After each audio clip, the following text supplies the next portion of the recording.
Good morning, students. How are you? Today's topic is factors affecting the requirement of fixed capital. आज का हमारा topic है fixed capital की requirement पे कौन कौन से फैक्टर अपना अफेक्ट डालते हैं. टॉपिक क्या है? Factors affecting the requirement of fixed capital. अब बेटा फिक्स्ड और वर्किंग कैपिटल हमें दोनों ही चाहिए. तो यहाँ पर सबसे पहले कोटेशन क्या है? Both the fixed and working capital R equally important for the success of the business. Business के सक्सेस के लिए दोनों तरीके की कैपिटल बहुत ज़्यादा इम्पोर्टेंट होती है.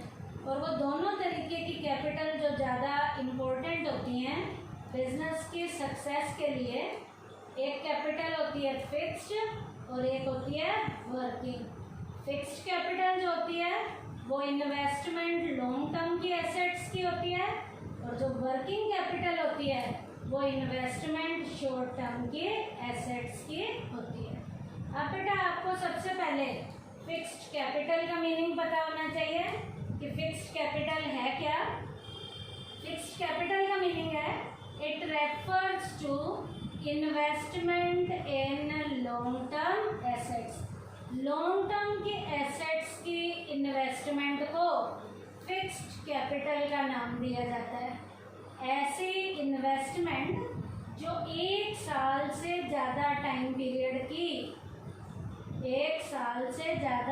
पीरियड की सिक्योरिटीज़ में जो इन्वेस्टमेंट की जाती है वो लॉन्ग टर्म की एसेट्स की इन्वेस्टमेंट होती है. और लॉन्ग टर्म की एसेट्स की इन्वेस्टमेंट को फिक्स्ड कैपिटल का नाम दिया जाता है. अब बेटा फिक्स्ड कैपिटल में जो फिक्स्ड एसेट्स आती हैं वो furniture, machinery, land, building, tools, equipments होते हैं. अब ये फिक्स्ड एसेट्स क्या हैं? फिक्स्ड एसेट्स का मीनिंग भी आपको मैं बता रही हूँ.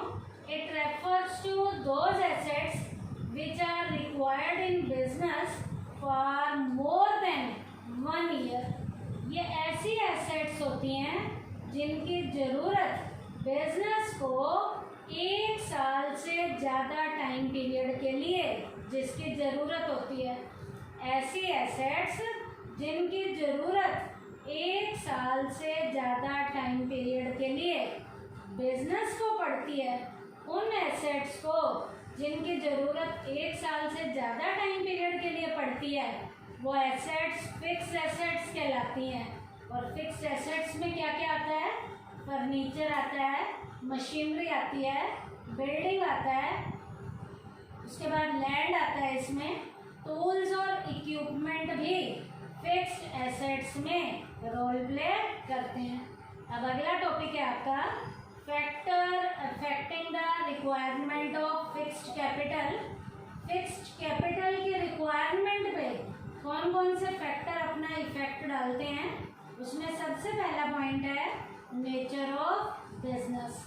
Nature of business. बिजनेस की नेचर कैसी है? मैन्युफैक्चरिंग बिजनेस है या ट्रेडिंग है? Need of fixed capital depends upon the nature of the business. Usually nature of business is of 2 kinds. Business की नेचर ज़्यादातर 2 तरीके की होती है. एक बिजनेस की यूनिट होती है मैन्युफैक्चरिंग और एक बिजनेस की यूनिट होती है ट्रेडिंग यूनिट. अब बेटा मैन्युफैक्चरिंग यूनिट है तो large investment is made in land, building, machinery. Thus there is a need for large amount of fixed capital. इसका मतलब मैन्युफैक्चरिंग यूनिट है तो लार्ज अमाउंट जो है आपको फिक्स्ड कैपिटल की ज़रूरत पड़ने वाली है.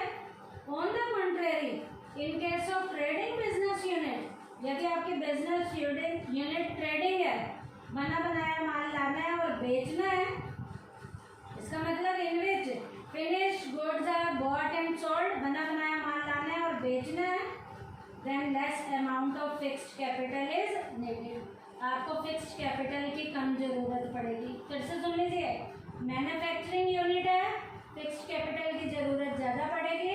ट्रेडिंग बिजनेस यूनिट है, बना बनाया लाना है, बनाना नहीं है, बेचना है, तो आपको फिक्स्ड कैपिटल की ज़रूरत कम पड़ेगी। उसके बाद है स्केल ऑफ ऑपरेशन। आपके बिजनेस का साइज कैसा है, स्केल कैसा है, बड़ा है या छोटा है। Larger the spread of business activity, greater is the need for fixed capital.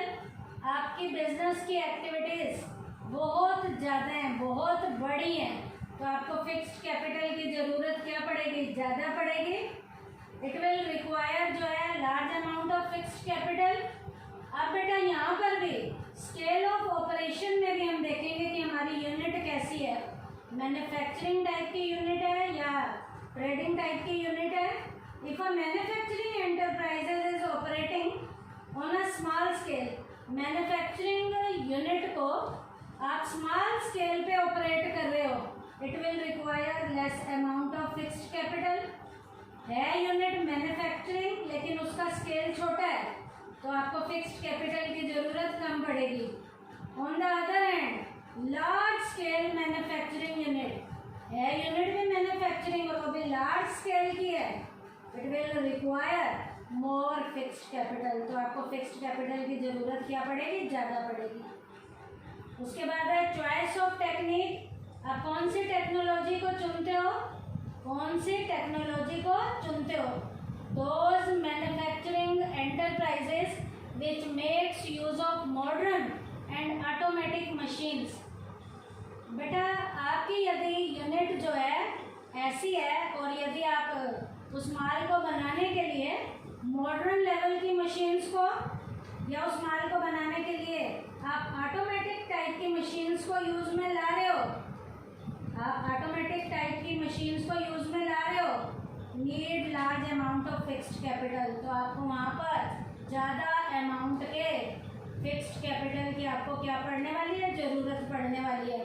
क्योंकि रोज़ नई मशीनरी आपको चाहिए, रोज़ नई लेटेस्ट वाली आपको टेक्निक की ज़रूरत पड़ने वाली है, तो नई मशीनों को खरीदने के लिए लार्ज अमाउंट की आपके पास फिक्स्ड कैपिटल होनी चाहिए। On the other hand those enterprises in which production is carried out mainly through manual labour, आप हाथों के द्वारा काम ले रहे हो, लेबर क्लास कैटेगरी से काम ले रहे हो, मशीनों का यूज़ कर ही नहीं रहे, need for fixed capital is very little, तो आपको यहाँ फिक्स्ड कैपिटल की ज़रूरत क्या पड़ेगी, कम पड़ेगी। यदि आप मॉडर्न मशीनों का यूज़ करते हो, ऑटोमेटिक मशीन्स का यूज़ कर रहे हो, तो फिक्स्ड कैपिटल की ज़रूरत ज़्यादा पड़ेगी, और यदि आप मैनुअल लेबर का यूज़ कर रहे हो तो फिक्स्ड कैपिटल की ज़रूरत क्या पड़ेगी, कम पड़ेगी। उसके बाद है टेक्नोलॉजी अपग्रेडेशन। आप रोज़ माल को बनाने के लिए कैसी वाली टेक्नोलॉजी को अपग्रेड करते हो, रोज़ चेंज कर रहे हो या पुराने घिसे-पिटे तरीके अपना रहे हो, इसके ऊपर भी फिक्स्ड कैपिटल की रिक्वायरमेंट जो है वो डिपेंड करती है कि ज़्यादा होगी या कम होगी। There are some businesses where fixed assets is used and which does require immediate change. Fixed assets की ज़रूरत है और जिसमें फटाफट से रोज चेंज की ज़रूरत है, जैसे आईटी सेक्टर है। These days computer technology is undergoing rapid changes. अब आप देखते हो आईटी सेक्टर में, कंप्यूटर वाली साइड में, जहाँ पर रोज टेक्नोलॉजी के चेंज की हमें ज़रूरत पड़ती है, आपको वहाँ पर मैनुअल लेबर की ज़रूरत नहीं पड़ती, टेक्नोलॉजी को रोज चेंज करना है। Therefore, those companies whose business is computer based need more fixed capital. ऐसी बिजनेस की यूनिट जो कंप्यूटर बेस्ड हैं, आईटी सेक्टर की जो इंडस्ट्रीज हैं, वहाँ पर फिक्स्ड कैपिटल की रिक्वायरमेंट क्या होगी, ज़्यादा होगी। और जो इंडस्ट्रीज कंप्यूटर बेस्ड है ही नहीं, वहाँ पर फिक्स्ड कैपिटल की ज़रूरत आपको कम पड़ेगी।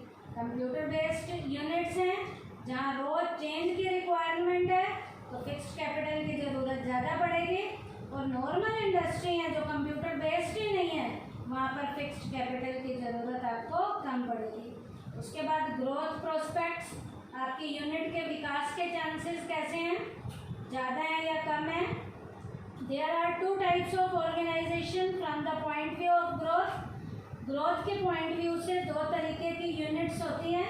कैसे दो तरीके की यूनिट्स होती हैं, पहला such organization which have more possibilities of growth।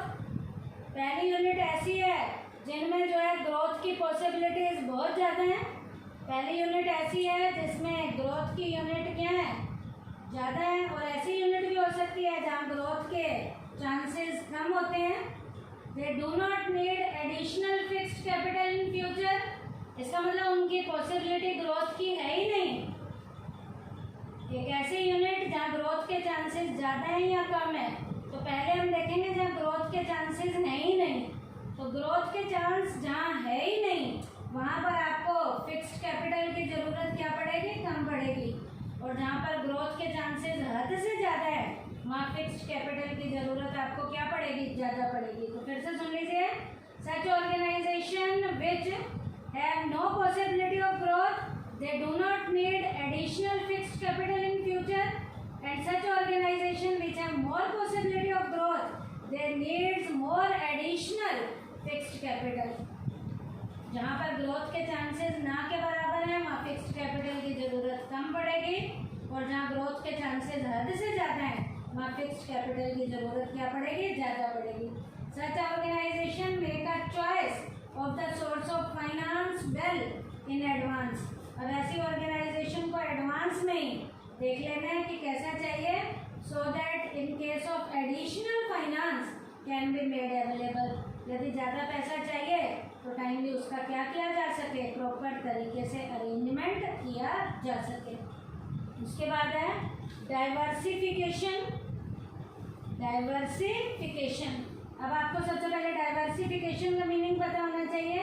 Diversification means running business in more products than merely one product। आपकी बिजनेस यूनिट में एक प्रोडक्ट के बजाय जब हद से ज़्यादा अलग अलग प्रोडक्ट बनाए जाते हैं, एक प्रोडक्ट नहीं बनाया जाता, रोज नए प्रोडक्ट आपकी यूनिट में बनाए जाते हैं। Those organization which wish to adopt diversification need more fixed capital।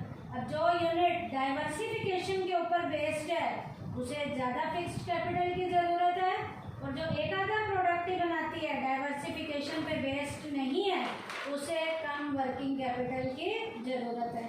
Diversification पे बेस्ड है तो फिक्स्ड कैपिटल ज़्यादा चाहिए, डाइवर्सिफिकेशन पे बेस्ड नहीं है तो फिक्स्ड कैपिटल कम चाहिए। उसके बाद है फाइनेंसिंग अल्टरनेटिव्स। फाइनेंस के अल्टरनेट आपके पास हैं या नहीं है, ये भी हमारी फिक्स्ड कैपिटल को अफेक्ट करता है। Generally for making investment in fixed assets long term capital sources are use. Fixed capital के इन्वेस्टमेंट में ज़्यादातर लॉन्ग टर्म के सोर्सेज को यूज में लाया जाता है। वो लॉन्ग टर्म के सोर्सेज इक्विटी शेयर कैपिटल हो सकता है, प्रेफरेंस शेयर कैपिटल हो सकता है, डिवेंचर हो सकता है। However, another source of finance has emerged these days। आज एक नया सोर्स भी मार्केट में एमर्ज हो रहा है, वो कौन सा है, जिसे हम लीजिंग कहते हैं। किराए भाड़े पे पट्टे पे भी हमें मिल जाता है। If a company makes use of this source, यदि लीज के सोर्स का कंपनी यूज करती है, it requires fixed assets on lease rather than buying them। अब फिक्स एसेट्स की ज़रूरत खरीदने के लिए नहीं पड़ रही है, किराए भाड़े पे लेने के लिए हमें पड़ रही है। In such a situation the need for fixed capital decreases. यदि कोई भी एसेट्स मार्केट में किराए भाड़े पे मिल जाती है तो फिक्स्ड कैपिटल की ज़रूरत हमें कम पड़ेगी, और यदि कोई भी एसेट्स जो हैं हमें किराए भाड़े पे नहीं मिलती हैं, हमें खरीदनी पड़ती है, तो हमें फिक्स्ड कैपिटल की ज़रूरत क्या पड़ती है, ज़्यादा पड़ती है। अब यहाँ लीजिंग का मीनिंग भी पता होना चाहिए। लीजिंग क्या है? Leasing is a sort of contract under which the owner of a property gives the right to some other person to use his property in return of a definite consideration which is called lease. अब बेटा property का मालिक अपनी property को किराए भाड़े पे देकर दूसरे को अपनी प्रॉपर्टी को यूज करने का राइट दे देता है, इसे लीज का नाम दिया जाता है, लीज रेंटल का नाम भी दिया जाता है। On the expiry of the period lease the property is return to the owner. Lease का टाइम पीरियड खत्म होने के बाद प्रॉपर्टी जो है हमें जो है उसके ओनर को वापस लौटानी पड़ती है। Sometimes when the lease ends The lessor gives the lessee the option to buy the property or get it on lease again. जब वो टाइम पीरियड ख़त्म हो जाता है तो प्रॉपर्टी का मालिक उसे कहता है कि दोबारा लेनी है तो ले लो, दोबारा लीज पे लेनी है तो दोबारा लीज पे देने की भी उसको जो है ये फैसिलिटी देता है। अब जो चीज़ें हमें लीज पे मिल जाती हैं उसके लिए हमें फिक्स्ड कैपिटल की ज़रूरत कम पड़ेगी, और जो चीज़ हमें लीज पे नहीं मिलती है उसके लिए हमें फिक्स्ड कैपिटल की ज़रूरत क्या पड़ेगी, ज़्यादा पड़ेगी। उसके बाद है लेवल ऑफ कोलैबोरेशन। तुम्हारे साथ कितने लोग जुड़ रहे हैं, जितने ज़्यादा लोग जुड़ेंगे तुम्हें फिक्स्ड कैपिटल की ज़रूरत कम पड़ेगी, और जितने कम लोग तुम्हारे साथ जुड़ेंगे तुम्हें फिक्स्ड कैपिटल की ज़रूरत क्या पड़ेगी, ज़्यादा पड़ेगी। अब लेवल ऑफ कोलैबोरेशन का मीनिंग क्या है? It means seek the help of other organisation in order to run business. Business को चलाने के लिए दूसरी ऑर्गेनाइजेशन तुम्हारी कितनी हेल्प करती है। For example, if a bank gets the ATM of another bank, this is called collaboration. अब बैंक को कोई दूसरा बैंक जो ATM की फैसिलिटी देता है तो ये किसे का, ये क्या है, कोलैबोरेशन का एग्जाम्पल है। It means income for the bank allowing ATM facility in the form of rent, while the bank getting this facility will not have to invest in fixed assets। अब बैंक को ATM के ऊपर invest करने की ज़रूरत नहीं पड़ेगी क्योंकि किराए भाड़े पे आपको मिल जा रहा है, तो आपको वहाँ पर ATM पे इन्वेस्ट नहीं करना पड़ेगा। इन्वेस्ट नहीं करना तो आपको फिक्स्ड कैपिटल की ज़रूरत क्या पड़ेगी, कम पड़ेगी। Therefore, it can be said that collaboration help reducing the need for fixed capital। जितने लोग तुम्हारे साथ कोलैबोरेट होंगे उतनी आपको फिक्स्ड कैपिटल की ज़रूरत कम पड़ेगी, और यदि तुम्हारे साथ लोग कोलैबोरेट ही नहीं हो रहे, आपको कोई सुविधाएं दे ही नहीं रहा, तो उस सुविधा को लेने के लिए, उस चीज़ को लेने के लिए तुम्हें पैसा खर्च करना पड़ेगा, तो आपको फिक्स्ड कैपिटल की ज़रूरत क्या पड़ेगी, ज़्यादा पड़ेगी। कोलैबोरेशन आपके पास ज़्यादा है, लोग आपको सुविधाएं दे रहे हैं, तो आपको फिक्स्ड कैपिटल की ज़रूरत कम पड़ेगी, और यदि कोलैबोरेशन नहीं है तुम्हारे साथ किसी का तो आपको फिक्स्ड कैपिटल की ज़रूरत क्या पड़ेगी, ज़्यादा पड़ेगी। तो आज के टॉपिक में हमने क्या किया, factor affecting the requirement of fixed capital किया है। इसमें मैंने फिक्स्ड कैपिटल का मीनिंग बताया, फिक्स्ड एसेट्स का मीनिंग बताया, और factor affecting the requirement of fixed capital में मैंने आपको जो पॉइंट करवाए हैं वो पॉइंट मैं दोबारा से बोल रही हूँ। पहला है नेचर ऑफ बिजनेस, दूसरा है स्केल ऑफ ऑपरेशन, तीसरा है चॉइस ऑफ टेक्निक, फोर्थ है टेक्नोलॉजी अपग्रेडेशन, फिफ्थ है ग्रोथ प्रोस्पेक्ट, सिक्स्थ है डाइवर्सिफिकेशन, सेवंथ है फाइनेंसिंग अल्टरनेटिव्स, और लास्ट है level of collaboration. Thank you बेटा।